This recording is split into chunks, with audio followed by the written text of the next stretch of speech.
Great. Steve, thank you. All right, thank you very much. As promised, we're joined by U.S. Chief Peacekeeping Operations Jean-Pierre Lacroix and Leila Zerrougui, who, as you know, is the head of the peacekeeping mission in the Democratic Republic of the Congo and the Secretary General Special Representative. They're here to brief you on the latest situation in the country. So, Jean-Pierre, if you please. Thank you. Thank you very much, Stéphane. Good afternoon. As you know, MONUSCO was engaged in a joint operation with the armed forces of the DRC against the armed group ADF in North Kivu. The operation is ongoing, but we deplore the death of 7 of our peacekeepers, and 12 of them have been injured.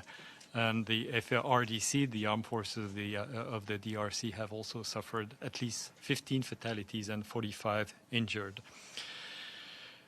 We pay tribute to these brave peacekeepers. We also pay tribute to the Congolese soldiers. But I think what is important to underline is that there could not be a cause more noble than that for which these peacekeepers are serving. And let me just recall what the situation is currently in North Kivu. We have a number of armed groups, in particular the ADF, which have been committing brutal crimes against the population for many years in that region.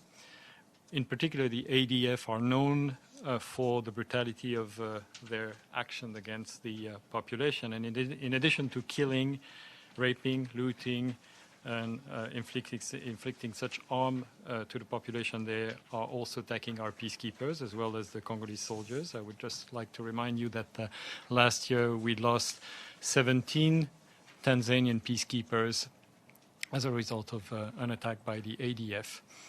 Lately, there has been over a couple of months an increase of activities in these groups in North Kivu, and in addition to inflicting really horrendous suffering to this population, the attacks of this group, particularly ADF, now constitute a major obstacle to our collective efforts to fight Ebola. Every attack by these groups contribute to undermine the efforts on Ebola in many different ways. First, they lead to more displacement of population, which increase the risk of the virus further spreading. 2, they involve or they result in the temporary suspension of activities on Ebola, resulting in new cases not being identified on time and the provision of treatment being delayed. As far as MONUSCO is concerned, we've been and we still are supporting efforts on Ebola in many different ways. Logistics, accommodation, communication, transportation, as well as security, again, in different modalities. Static guard, the securing of roads, escorts, patrols, and so on and so forth. We also preventively deployed MONUSCO peacekeepers in a number of locations, therefore helping to prevent attacks against the population and facilitating the delivery of Ebola-related services. But we determined that more had to be done, and after careful preparation and coordination with the FARDC, we decided that we had to take proactive action in order to degrade the capacity of the ADF and therefore weaken their ability to harm the population as well as disrupt the Ebola-related efforts. So we mourn the deceased peacekeepers and we mourn their comrades from the FARDC, but let me tell you that this operation is MONUSCO doing exactly what it is mandated for. It is implementing a robust mandate that was given by the Security Council to protect the population in a situation where the threats against the people of North Kivu are extremely high as a result of this deadly combination of very strong armed group activities and the Ebola outbreak. Thank you. And maybe I'll hand over to Leila Zerrougui, our SRSG head of the MONUSCO. Thank you, Jean-Pierre. I think you already. I'm really pleased first to be here with you, faces that I used to engage with. So thank you very much for being with us. Of course, you mentioned the context and what we are doing and why we are doing it. It's painful for me to be far away when our soldiers face this dreadful attack. Of course, we have no choice. It was not with pleasure that we decided to go and to work with the Congolese, because it was first a demand from the population. I was in Beni myself just before coming here, and we were together, Jean-Pierre. And you hear the civil society, we hear the church, the representative from different segments in the population asking for protection, asking for support, because we have armed groups that are not only targeting MONUSCO and targeting the FRDC, they are also targeting the population.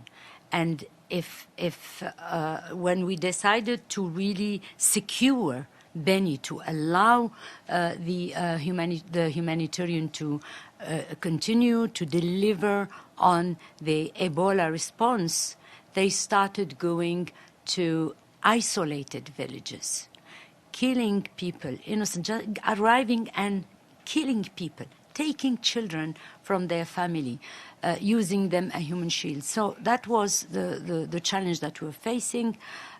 We decided that we will not wait, because we were informed by the local authorities that they are preparing a mass attack on a different place in Beni. So I think it's in the mandate, it's a request from the population that we are mandated to protect, but also it's necessary for our own presence there to deliver on our mandate. It's not easy, and I pay tribute here to all those who lost their lives, those injured that are still in hospital, and the missing that we hope that we can recover. So that's what I have to say, and I am, of course, here to answer any other question with regard to any other subject that you think is Sherwin? Under-Secretary General, SRSG, thank you for this briefing on behalf of the UN Correspondents Association. I'm Sherwin Briceby, South African Broadcasting. Under-Secretary General, perhaps if you could start, could you explain the specific circumstances around this latest attack? What happened? How did the ADF carry out this? The preparedness of MONUSCO? Why did your troops die here? I think that needs an explanation. And then could you also, maybe SRSG, talk about the sophistication of these armed groups, the ADF? I mean, you know, the Peace, Security and Cooperation Framework has been in place now for 5 years. Where are these arms coming from? Who is giving them the arms? And if there's said to be cooperation from all countries in the region, how do they have the level of sophistication they do against blue helmets?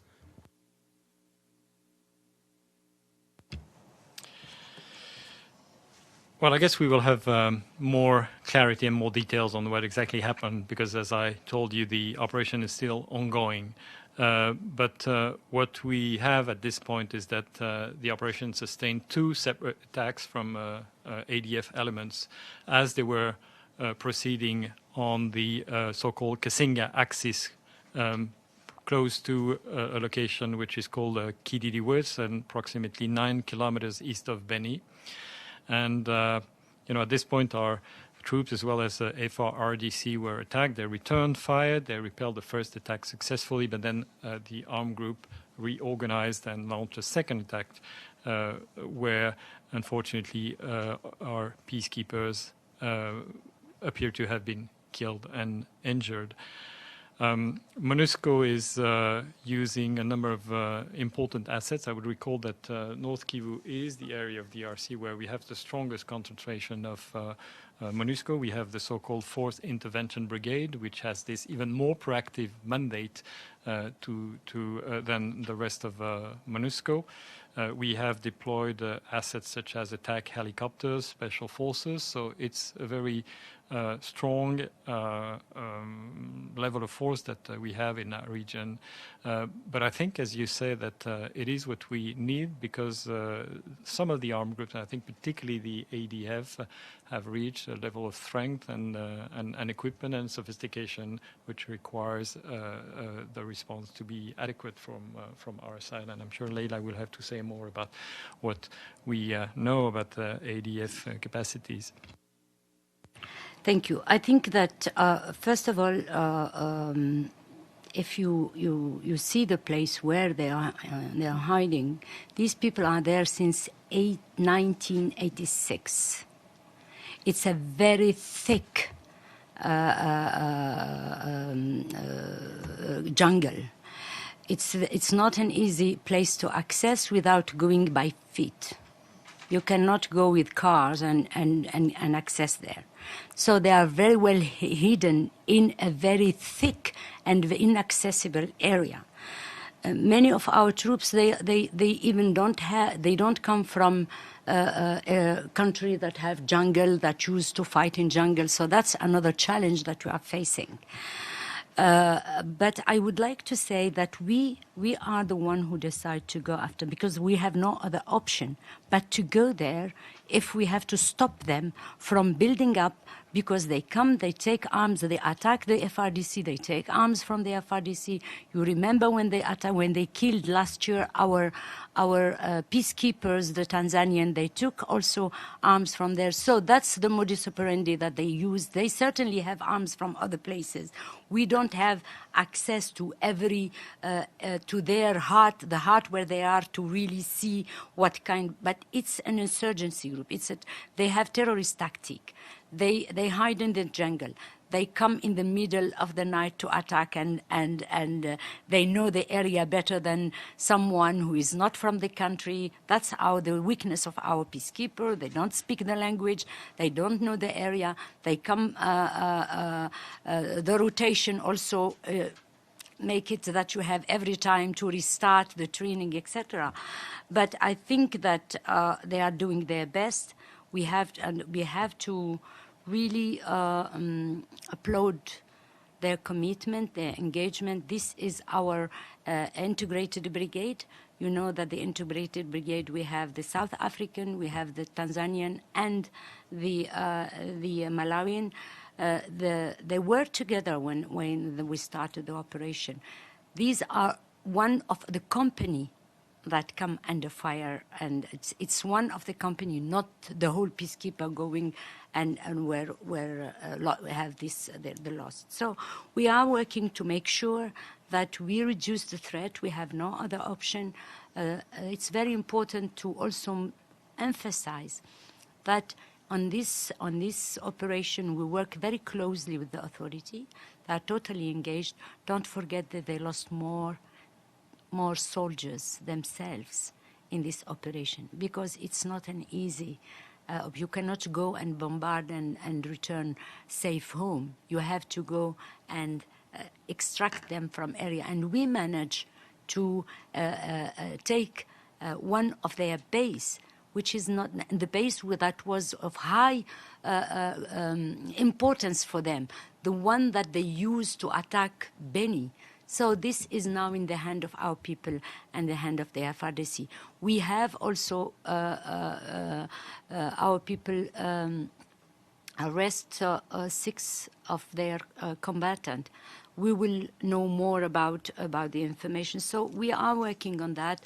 I don't want to go in detail because I would like to make sure that our people are safe and that we don't put them more in danger. But I would like to emphasize that they were not supposed to die where they are. They came for peace, not to die. But unfortunately, they will return. This is painful for all of us. Sato?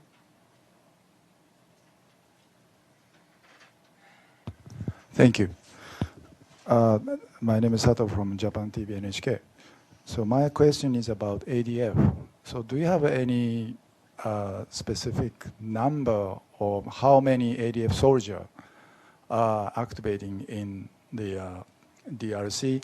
And to my knowledge, ADF is originally emerging from the neighboring country.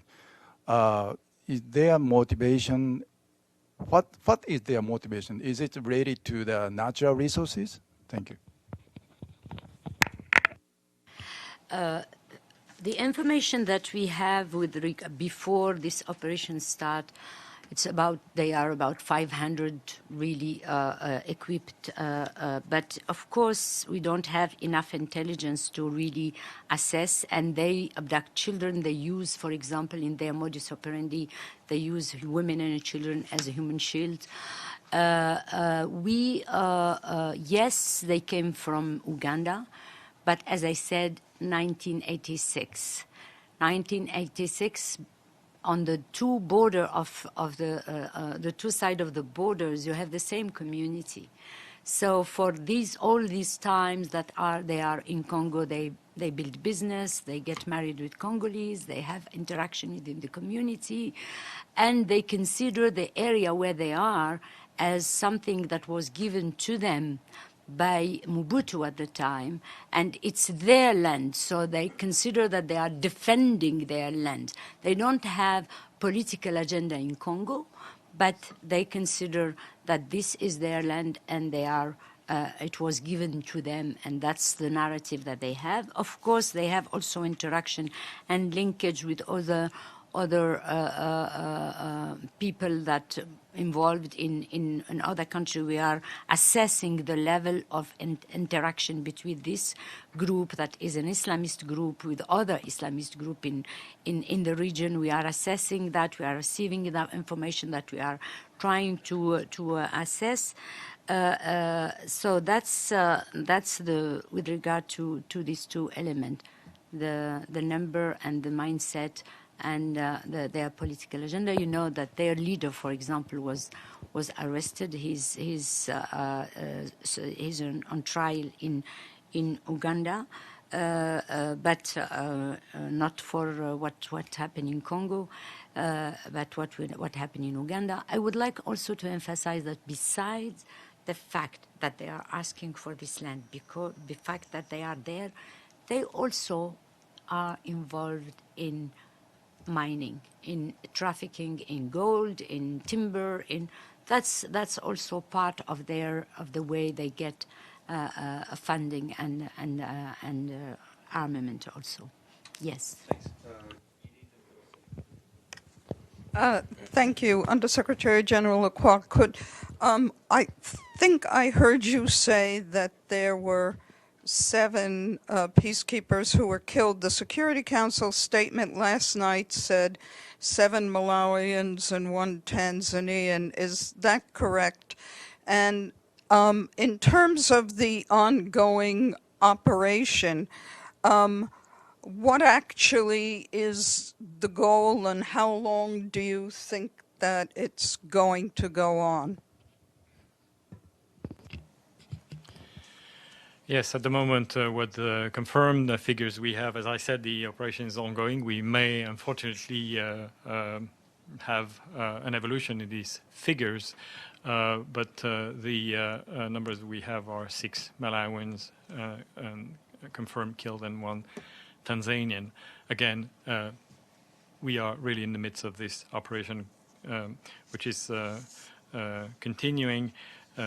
By the way, the weather also is a major factor in that area, you know, in addition to the terrain being very difficult, lack of roads, a very thick jungle, and this has been an additional obstacle.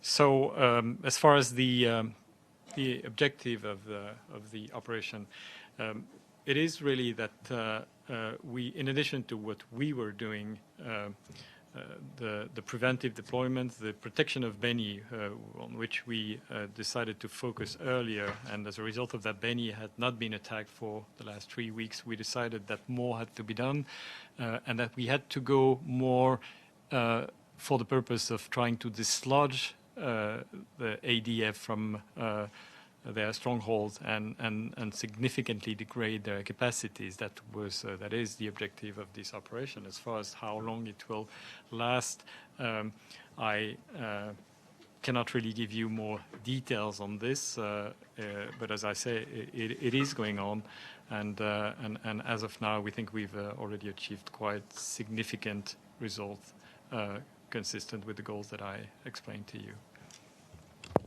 And just as a quick follow-up, specifically in retaking one of their bases, one of their main bases?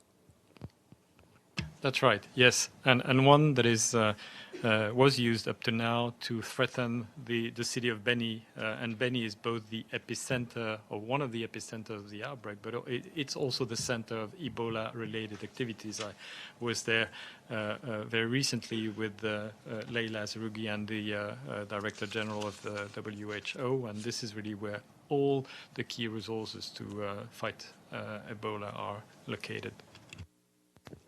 What is the status of an investigation into the peacekeepers killed by ADF last year? And what is the purpose of this 8,000-person standby unit from China? Would they be called in to help the fighting in Beni? Because it seems they've been registered with the UN for several years and they're not doing anything. So is it more a symbolic unit? Thanks. As far as the last year's attack, we obviously are doing our best to find more. And I think that with the achievement that we've had so far in this operation, particularly the arrested combatants, we may have more information about what happened last year. I think on China, if I understood your question correctly, you're talking about the standby capacity that China decided to dedicate to what we call our peacekeeping PCRS, the peacekeeping capacity system, whereby a number of countries register a number of units pledged for deployment to peacekeeping operations. But these units are not in the DRC, and it's a system whereby a country decides to pledge a unit, and then we gradually work with that country to elevate the level of readiness. So it's more like a potential resource, but as far as the MONUSCO is concerned, it is equipped with the number of troops that the troop ceiling affords, and the issue really is not additional troops. The issue is more to make sure that we will carry out operations that will be as effectively planned and resourced as possible, particularly in this very sensitive region of the North Kivu. James? It's a follow-up of some loose ends. I just want to clarify a few things you said. Force Intervention Brigade, you said these troops were from, which you said has helicopter support. Were there helicopters in the air at the time of the ambush, and were they called upon? You said the aim was to remove them. Is the aim to capture these ADF fighters or just move them on? You said the aim is to target the stronghold, just one stronghold, or is there more than one stronghold? And the last follow-up question, you mentioned women and children. Are there child soldiers fighting there, and were there child soldiers involved in the attack on the UN peacekeepers? Well, yes, we are using helicopters as part of the assets that are needed for this operation. Yes, the ADF unfortunately forcibly recruits children. And let me say that we are conscious that there is a risk involved in inadvertently targeting children when we carry out this attack. I can vouch that last week, when we had the discussion with the Congolese military leadership as well as the MONUSCO military leadership, we made a very, very strong point that any operation that was planned would have to pay the utmost attention to the minimizing and in fact avoiding as much as possible civilians and really victims being killed, and we definitely include children soldiers in the victims. And Leila, who was particularly committed to that as a result of her previous job in the UN, I can assure you that she made that point very, very, very forcefully. So we're really doing our best to avoid, inadvertently affecting women, children, victims of the INGS group as we're carrying out these attacks. Could we have the SRSG's perspective on this? Because you have a pretty unique perspective of it, given your previous job. That's maybe one of our weaknesses, that we cannot go like any army, bombard and say, these are collateral damage. And that's what I said to our military. We cannot afford it. We will not do it. Whatever be the risk, it's important for us to not, while we are asking government to consider children primarily as victims, and we will consider that this is not in IHL, they are armed, so I can go after them. So, and I make it very clear in the meeting, even to the Congolese, that these children, they were abducted. You were not able to protect them. You cannot then. So it's the big challenge that we have. And that's why we cannot go and bombard. We would like to extract, and we do the work to make sure that we will fight with adults, that we will do whatever we can, even with the ADF. Our role is not to go and kill people. It's to compel them to lay down their arms. That's the objective, is to end the threat against the population. We are not going to finish an enemy. It's not our role. We are there to build peace. We are there to ensure that the population is protected. We think about the future. We build a full strategy to work on how we can address this threat. Because in Ben, you don't have only ADF.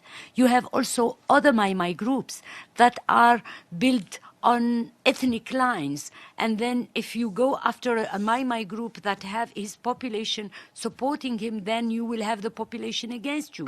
So it's for me, our troops, they are there to open doors, to allow us to get the access, to support, to end the insurgency, the violence, and of course, we have justice. That's what we try, is to people that to respond to justice, to build this response, civilian response. We work very hard on all that, and I'm very committed myself and my team, but it's not easy. When you have people coming, killing people every day in the city, spreading, and you see that Ebola is spreading, and you see all these things, then you have no other option but to use also the capacity, the force capacity that you have.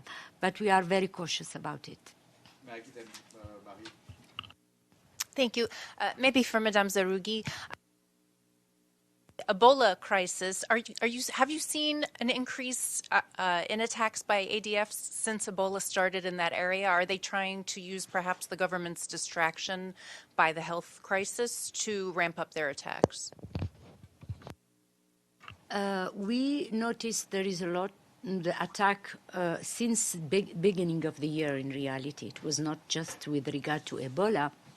It's since the beginning of the year that we have this increased attack. At the beginning, they were targeting more FRDC ourselves, and sometimes when they attack the civilian, at the beginning, the modus operandi was always the information we receive.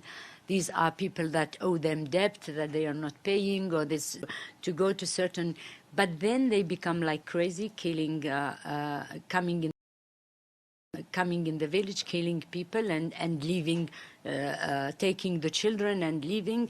So for me, it was a change. Is it because there is also the operation that the FRDC was taking against them. Before our joint operation, they were conducting operation themselves. So they, as I said, they consider this is their land, they have to protect it, and the best defense is to attack. The fact that the Ebola is there was for them maybe something that allowed the whole world to hear about their capability to respond and to stop the military operation. But I don't think that they are targeting the Ebola response. We don't have, for example, we have two doctors that were killed. In one of the attack, it was my attack, not ADF, and it was not because they were in the Ebola response, but because they were military and their unit were attacked. So for the moment, we don't have target against the Ebola response. That's I cannot say. And they are our humanitarian. They are in contact not with the ADF, but with the other Mai group to allow them to do their work. Marie, and then Sherwin, then we're going to have to close it. Bonjour, Marie Bourreau pour Le Monde et RFI. I have two questions. First, you have mentioned that you had information about the fact that the ADF were preparing for a mass attack in the region. Can you give us some details about the information you had about that? And second, Mrs. Zerrougui, you have mentioned to the Security Council 2 days ago that you were worried that the elections in this area would be difficult to be held because of those attacks.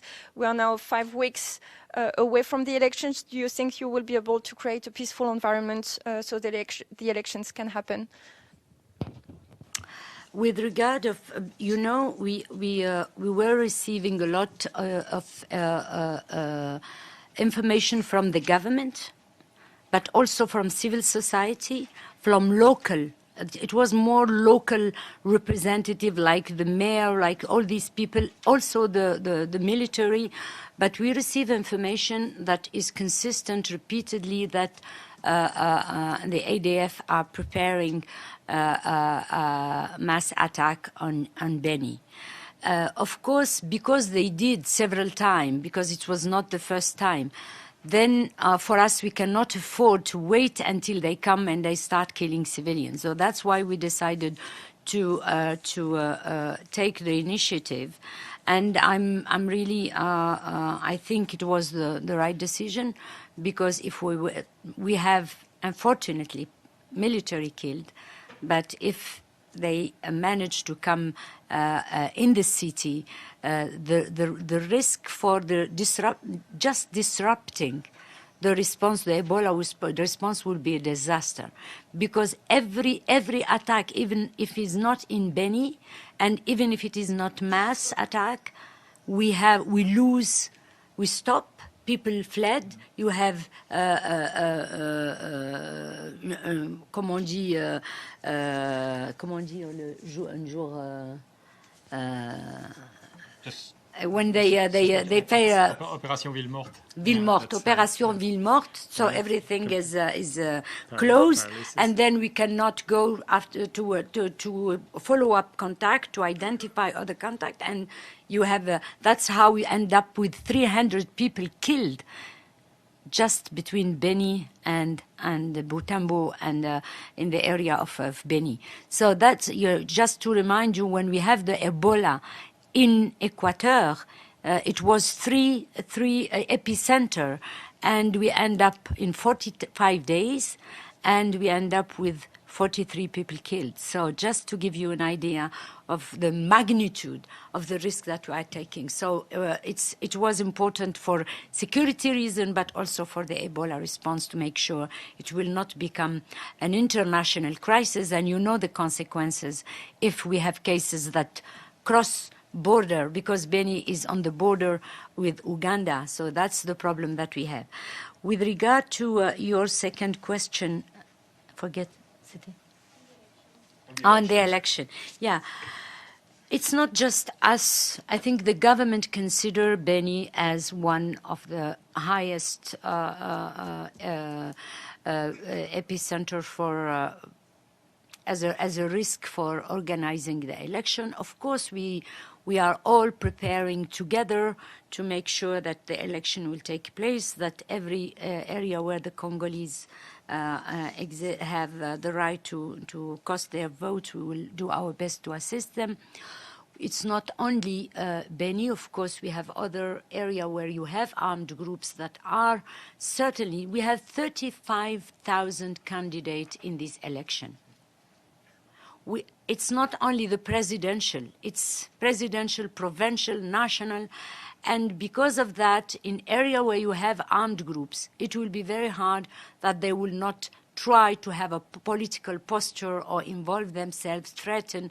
So it's something that we are taking into consideration. We are working with our Congolese counterpart to make sure that the polls will be secured, that people will have the right to cast their vote. Beni is a major challenge for us because it's Ebola. So we are discussing what will be the posture with regard to Beni, and we are working with the government, and I hope that we will have enough, the right response and posture to allow all the Congolese to cast their vote. Sherwin, and then I have a few announcements to make afterwards. Very briefly, where were the South Africans in this operation? Were they part of the operation? Why were none of them, their contingents, affected? And also just the emotional toll, SRSG, particularly on the Tanzanians and the Malawians. Are you concerned that their commitment to this exercise is costing too many lives, and how does that play itself out in the future? The general commander of the FIB is South African. He is the one leading the operation. They are they are all involved. South African were in the operation. The three are involved. The 3 battalion that are there. You know that the brigade we have the South African, the Malawian, and the Tanzanian. So I don't. Tell us something that none of their troops were killed? It depends who was in the front, because as I told you, the one that were killed, the one that were cut in an ambush. It's not that those who went, all of them were killed. No, it's we have one company that was cut in an ambush. Where we were not aware that we have, because we were heading to another place and they were waiting from another angle. So that's what happened. But of course, all of them, they are involved. You know that the FIB have the offensive mandate. They know about it. They came with this commitment. They are committed because they are the SADC troops. They consider that this is the stability of DRC is their stability. I was myself before coming here. I was in Zambia, because they are now leading the the SADC organ on political peace, defense, and security. And we were discussing this issue. I met with the South African Minister of Defense. We are working closely with them. They are committed. They are there. And I feel very, very sad. You know, I could not sleep when I heard that, because it's so sad for me to lead people to die. It's not easy. And they are not, as I said in the beginning, it was not the place where they were there. They came for peace. They don't came to die. But we intend both to go to Malawi and to Tanzania to pay tribute to their sacrifice. Today I was in contact with the force, so I hope that we will not experience this again. But we have no other option, because it's also something that we were afraid, because they were preparing to attack their own base in the Mavivi airport, and if this happens, that means we will even not be able to go and secure them. So we cannot let them continue to have the advantage and attack our people. Great. Thank Just you. one very quick question. You mentioned that you don't think you need additional troops. Do you think you'll need other kinds of assets, more sophisticated resources, and have the surveillance drones been of any use? You mentioned the dense jungles. Have they been of any use in surveillance in that area? Thank you. Let me tell you first. I mean, we have complete trust in the morale of the Tanzanian, Malawian, and South African. Indeed, all of our troops in MONUSCO, and as you understood, I mean, the Tanzanian forces are taking part in this operation. They are the ones who suffered 17 casualties last year. So I think the motivation is very much there. Do we have exactly the assets and the equipments and even the training we need? Probably not yet. We've been making a lot of efforts with on MONUSCO. you will recall that 6 battalions were replaced by new so-called rapidly deployable battalions. We worked a lot with, after the incident of the Semuliki incident, we worked a lot with SADC members to prepare a few changes for the improvement of the FIB's operational capacities. And we think that FIB today is a better FIB. But certainly we'll have to continue these efforts, and also we'll probably have to to study and learn the lessons of this particular operation. Thank you. Announcements as well, if you still have the courage to listen.